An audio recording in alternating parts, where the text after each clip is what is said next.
We're uncovering more information about this weekend's triple shooting in Portsmouth. One of the victims has died. He's a 17-year-old who was just weeks away from graduating from Woodrow Wilson High School. It happened just before midnight Sunday on Deep Creek Boulevard near Lincoln Street.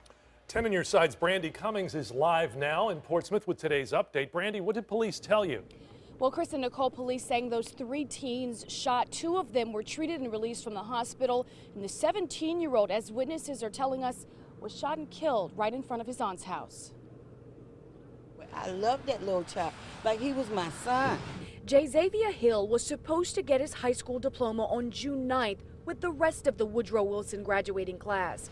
But his family and those who knew him can no longer celebrate. I can't believe it. Michelle Rayford says she saw Xavier Saturday night in a car parked in front of her neighbor's house. Minutes later, she heard gunshots.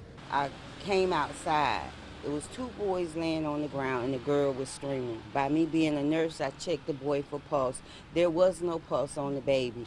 The baby, she called him, a young man she'd watched grow up, was dead just steps from her door.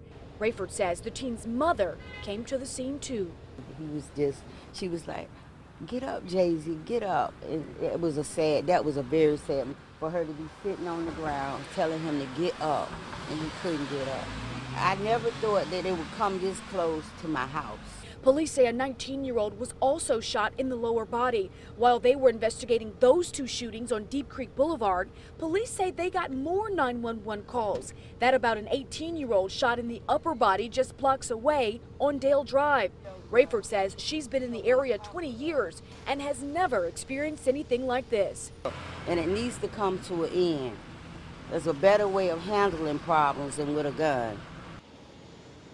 Police say they do not have any descriptions of the suspects and have made no arrests in this case. And we also talked to a representative from the Portsmouth School Division today.